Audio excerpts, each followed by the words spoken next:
Kannada block buster ಚಿತ್ರವಾಗಿ ಅಭಿಮಾನಿಗಳ ಮನಗೆದ್ದಿತ್ತು ಆಪ್ತಮಿತ್ರ. ಆದರೆ ಯಶಸ್ಸಿನ ಸವಿಸವಿಯಲು ಚಿತ್ರದ ಜೀವಾಳವೇ ಇರಲಿಲ್ಲ. ಹೌದು, ಚಿತ್ರದ ಜೀವಾಳವೇ ಆಕೆ, ಸ್ನಿಗ್ಧ ಸುಂದರಿ ಸೌಂದರ್ಯ. ಈ ಮುದ್ದು ಮುಖದ ನಟಿ ನಮ್ಮ ನಗಲಿ ಇಂದಿಗೆ 4 ವರ್ಷಗಳೇ ಕಳೆದಿವೆ.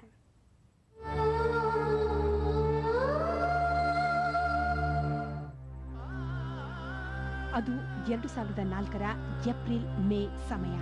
ಆಪ್ತಮಿತ್ರ ಚಿತ್ರಕ್ಕೆ ತೆರೆ ಸರಿಯುತ್ತೆ. ಮುಗಿ ಬೀಳ್ತಾರೆ ಅಭಿಮಾನಿಗಳು, ತುಂಬಿ ತುಳುಕ್ತವೆ ಚಿತ್ರಮಂದಿರಗಳು. ಯಾಕಂದ್ರೆ ಅದು ನೆಚ್ಚಿನ ನಟಿಯ ಕಟ್ಟ ಕಡೆಯ ಚಿತ್ರ. ಹೌದು, ಆಪ್ತಮಿತ್ರದ ಬಳಿಕ ಸೌಂದರ್ಯ ಬಣ್ಣ ಹಚ್ಚೋಲ್ಲ ಎಂಬುದೊಂದು ಕಲ್ಪನೆಯೂ ಇರಲಿಲ್ಲ ಅಭಿಮಾನಿಗಳಿಗೆ. ಅಂದು ಏಪ್ರಿಲ್ 17 ಪಂಚಭಾಷಾ ನಟಿಯ ಶ್ರೀಮಂತ ಕೆರಿಯರ್ ದುರಂತದೊಂದಿಗೆ ಅಂತ್ಯ ಕಂಡಿತ್ತು.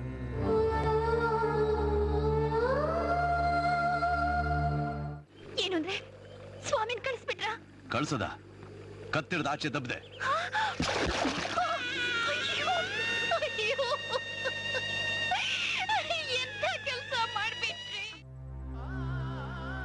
ಸುಮಾರು 12 ವರ್ಷಗಳ ಕಾಲ ದಕ್ಷಿಣ ಭಾರತದ ಫಿಲ್ಮಿ ಲೋಕದ ಧ್ರುವ ತಾರೆಯಾಗಿ ಮೆರೆದಾಕೆ ಸೌಂದರ್ಯ. ಕನ್ನಡದ ಗಂಧರ್ವ ಚಿತ್ರದೊಂದಿಗೆ ಕೆರಿಯರ್ ಆರಂಭ. ಬಳಿಕ ತೆಲುಗರ ನಾಡಿನತ್ತ ಪಯಣ. ಮುಂದಿನದ್ದೆಲ್ಲ ಅವಕಾಶಗಳ ಹರ್ಷೋಲ್ಲಾಸ. 6 ಬಾರಿ ಫಿಲ್ಮ್ ಫೇರ್, ತಮ್ಮದೇ ನಿರ್ಮಾಣದ ದ್ವೀಪ ಚಿತ್ರಕ್ಕಾಗಿ ರಾಷ್ಟ್ರೀಯ ಪ್ರಶಸ್ತಿ ಹಾಗೂ ಸ್ವರ್ಣ ಕಮಲದ ಗೌರವ. ಹೀಗೆ ಅದ್ದೂರಿಯಾಗಿ ಸಾಗಿತ್ತು ವೃತ್ತಿ ಜೀವನ. ಆದರೆ ಆಪ್ತ ಮಿತ್ರವೇ ಕೊನೆ. ಅಭಿಮಾನಿಗಳ ಆಪ್ತ ಗೆಳತಿ ಇಹಲೋಕ ತ್ಯಜಿಸಿಯಾಗಿತ್ತು.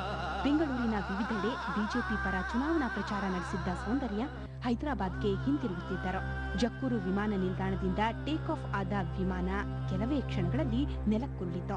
ಸೌಂದರ್ಯ, ಅಣ್ಣ ಅಮರ್ನಾಥ್ ಸೇರಿ 4 ಸುಟ್ಟು ಭಸ್ಮವಾದರು. ಅಲ್ಲಿಗೆ ಸೌಂದರ್ಯ ಎಂಬ ಸ್ನಿಗ್ಧ ಸುಂದರಿ ಭೌತಿಕವಾಗಿ ಇಲ್ಲವಾದರು. ಆದರೆ ಚಿತ್ರಪ್ರೇಮಿಗಳ ಮನದಲ್ಲಿ ಸೌಂದರ್ಯ ಇಂದಿಗೂ ಸ್ಥಿರಸ್ಥಾಯಿ.